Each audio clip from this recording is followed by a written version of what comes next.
Merhabalar. Bugün sizlerle birlikte 3 boyutlu yazıcımızı step motor susturucuları yardımıyla çok daha sessiz bir hale getireceğiz.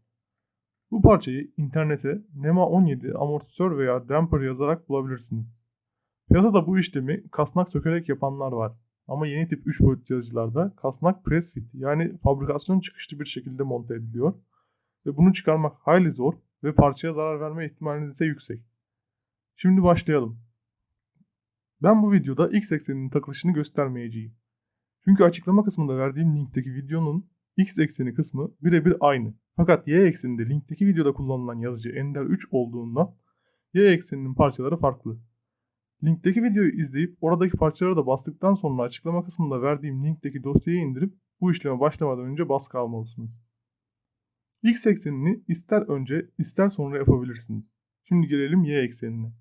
Öncelikle Y eksenindeki step motoru söküyorum. Bu işlem için yazıcı yanında verilen alyanlar yeterli. Ama tornavida işleri biraz daha kolaylaştırıyor. Burada sizde muhtemelen 4 vida var. Fakat ben daha önceden ikisini başka bir işte kullanmıştım.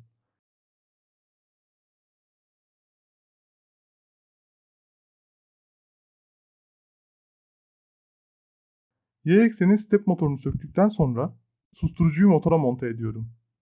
Burada motora yapışık şekilde oturacak susturucunun delikleri geniş. Yani içerisinden vidamız vidalamadan geçiyor ve motora tutunarak sıkılanıyor.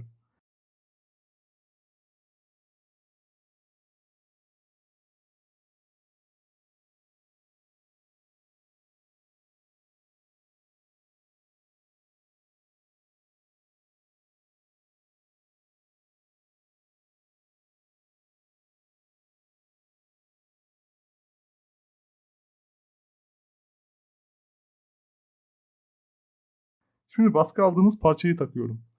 Açık kalan kısmından kayış geçecek şekilde monte ediyorum.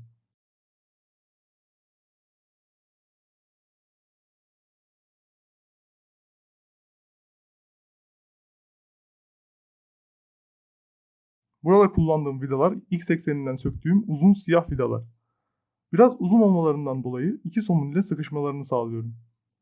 Aynı zamanda susturucunun bu vidaları taktığım kısmı kılavuzlu. Yani vidamız susturucuya vidalanarak giriyor.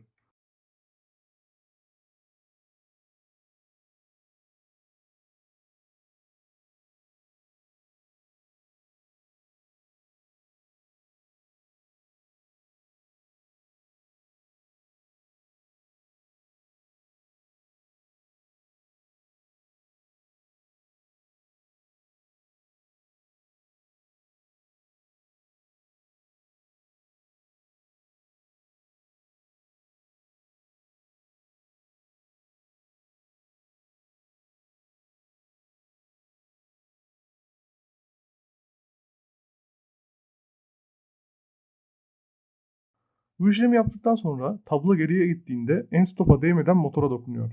Bunu önlemek için end stop motora değmeden tetiklenecek şekilde öne çekiyoruz.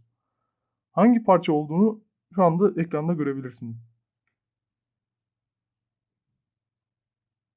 Bu parçanın iki vidası var ve iki vidasını açıp geriye doğru kaydırarak motora değmeden tetiklenebilecek en kısa mesafeye koymamız önemli.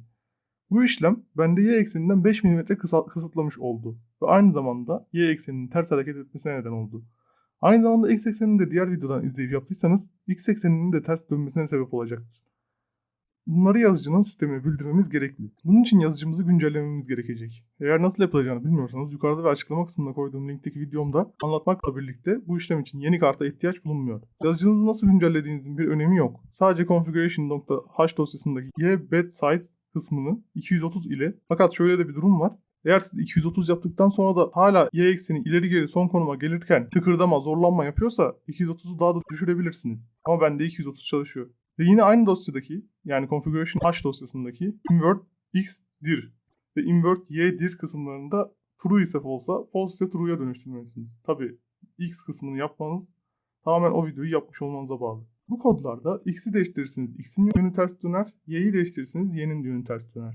Sonrasında tekrar kontrol ederek eğer eksen yönlerinde bir terslik var ise bu değerleri tekrar değiştirebilirsiniz. Burada deneme yaparken önemli olan husus x ve y eksenini tam ortada tutmak ve yazıcı ayarlarının Move Axis seçeneğini kullanarak 10 mm hareket ettirip hangi yöne gittiğini anlamaktır. Aracınızda eksen değerleri arttıkça, yani move axis kısmından değeri artırdıkça parça end stop'tan uzaklaşmalıdır.